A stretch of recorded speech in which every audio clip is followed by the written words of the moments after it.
Jangan lupa subscribe, like, comment, and share ya teman-teman. Iblis dengan sombong menerima hukuman itu dan ia hanya memohon kepada Allah untuk diberi kehidupan yang kekal hingga kiamat. Allah memperkenankan permohonannya itu. Iblis mengancam akan menyesatkan Adam sehingga ia terusir dari surga. Ia juga bersumpah akan membujuk anak cucunya dari segala arah untuk meninggalkan jalan yang lurus dan menempuh jalan yang sesat bersamanya. Allah kemudian berfirman bahwa setan tidak akan sanggup menyesatkan hambanya yang beriman dengan sepenuh hati. Pengetahuan Adam. Allah hendak menghilangkan pandangan miring dari para malaikat terhadap Adam dan meyakinkan mereka akan kebenaran hikmahnya yang menyatakan Adam sebagai penguasa bumi.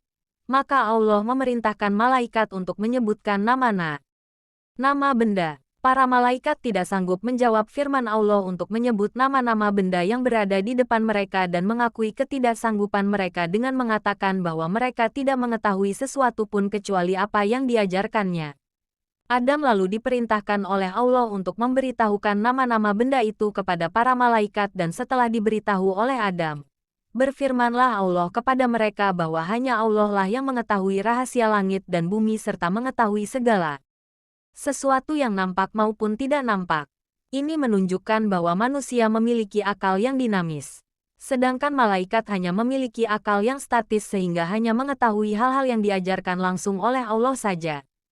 Adam menghuni surga. Adam diberi kesempatan oleh Allah untuk tinggal di surga dulu sebelum diturunkan ke bumi. Allah menciptakan seorang pasangan untuk mendampinginya. Adam memberinya nama Hawa. Menurut cerita para ulama, Hawa diciptakan oleh Allah dari salah satu tulang rusuk Adam sebelah kiri sewaktu dia masih tidur sehingga saat dia terjaga, Hawa sudah berada di sampingnya. Allah berfirman kepada Adam, "Hai Adam, diamilah oleh kamu dan istrimu surga ini, dan makanlah makanan-makanannya yang banyak lagi baik di mana saja yang kamu sukai. Dan janganlah kamu dekati pohon ini, yang menyebabkan kamu termasuk orang-orang yang zalim."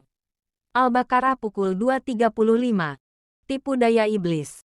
Sesuai dengan ancaman yang diucapkan saat diusir oleh Allah dari surga akibat pembangkangannya, iblis mulai berencana untuk menyesatkan Adam dan Hawa yang hidup bahagia di surga yang tenteram dan damai dengan menggoda mereka untuk mendekati pohon yang dilarang oleh Allah kepada mereka. Iblis menipu mereka dengan mengatakan bahwa mengapa Allah melarang mereka memakan buah terlarang itu karena mereka akan hidup kekal seperti Tuhan apabila memakannya. Bujukan itu terus-menerus diberikan kepada Adam dan Hawa sehingga akhirnya mereka terbujuk dan memakan buah dari pohon terlarang tersebut. Jadilah mereka melanggar ketentuan Allah sehingga Dia menurunkan mereka ke bumi. Allah berfirman, "Turunlah kamu, sebahagian kamu menjadi musuh bagi yang lain, dan bagi kamu ada tempat kediaman di bumi, dan kesenangan hidup sampai waktu yang ditentukan." Al-Baqarah pukul 2.36. Mendengar firman Allah tersebut, sadarlah Adam dan Hawa bahwa mereka telah turunlah kamu, sebahagian kamu menjadi musuh bagi yang lain, dan bagi kamu ada tempat kediaman di bumi, dan kesenangan hidup sampai waktu yang ditentukan. Al-Baqarah pukul 2.36. Mendengar firman Allah tersebut, sadarlah Adam dan Hawa bahwa mereka telah terbujuk oleh rayuan setan sehingga mendapat dosa besar karenanya. Mereka lalu bertaubat kepada Allah dan setelah taubat mereka diterima, Allah berfirman, "Turunlah kamu dari surga itu. Kemudian jika datang petunjukku kepadamu, maka barang siapa yang mengikuti petunjukku, niscaya tidak ada kekhawatiran atas mereka dan tidak pula mereka bersedih hati." Al-Baqarah pukul 2.38. Adam dan Hawa turun ke bumi. Jangan lupa subscribe, like, comment, and share ya teman-teman. Adam dan Hawa kemudian diturunkan ke bumi dan mempelajari cara hidup baru yang berbeda jauh dengan keadaan hidup di surga. Mereka harus menempuh kehidupan sementara dengan beragam suka dan duka sambil terus menghasilkan keturunan yang beraneka ragam. Suka dan duka sambil terus menghasilkan keturunan yang beraneka ragam bentuknya. Menurut kisah Adam diturunkan di Sri Lanka, di puncak Bukit Sri pada dan Hawa diturunkan di Arabia. Mereka akhirnya bertemu kembali di Jabal Rahmah di dekat Mekah Setelah 40 hari berpisah. Setelah bersatu kembali, konon Adam dan Hawa menetap di Sri Lanka. Karena menurut kisah daerah Sri Lanka nyaris mirip dengan keadaan surga. Di tempat ini ditemukan jejak kaki Adam yang berukuran raksasa. Kisah Kabil dan Habil. Di bumi pasangan Adam dan Hawa bekerja keras mengembangkan keturunan.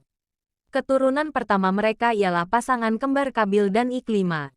Kemudian pasangan kedua Habil dan Labuda. Setelah keempat anaknya dewasa, Adam mendapat petunjuk agar menikahkan keempat anaknya secara bersilangan. Kabil dengan Labuda, Habil dengan Iklima. Namun Kabil menolak karena Iklima jauh lebih cantik dari Labuda. Adam kemudian menyerahkan persoalan ini kepada Allah dan Allah memerintahkan kedua putra Adam untuk berkurban. Siapa yang kurbannya diterima, ialah yang berhak memilih jodohnya. Untuk kurban itu, Habil mengambil seekor kambing yang paling disayangi di antara hewan peliharaannya. Sedang Kabil mengambil sekarung gandum yang paling jelek dari dimilikinya. Allah menerima kurban dari Habil. Dengan demikian Habil lebih berhak menentukan pilihannya. Kabil sangat kecewa melihat kenyataan itu. Ia terpaksa menerima keputusan itu walau diam-diam hatinya tetap tidak mau menerima. Maka berlangsung pernikahan itu. Kabil dengan Labunda dan Habil dengan Iklima. Kabil berusaha memendam rasa kecewa dan sakit hatinya selama beberapa tahun. Tetapi akhirnya ia tidak bisa menahan diri. Pada suatu hari Kabil mendatangi Habil yang berada di peternakan. Iblis telah merasuki jiwanya. Pada saat Habil lengah, Kabil memukulnya dengan batu besar, tepat di kepala Habil. Habil pun mati. Sedang Kabil merasa kebingungan. Ia tak tahu harus diapakan mayat saudaranya itu. Ia berjalan ke sana kemari sambil membawa jenazah Habil. Ia merasa menyesal. Allah memberi petunjuk kepada Kabil melalui sepasang burung gagak. Sepasang burung gagak yang hendak berebut untuk mematuk mayat Habil. Kedua burung itu bertarung sampai salah satunya mati.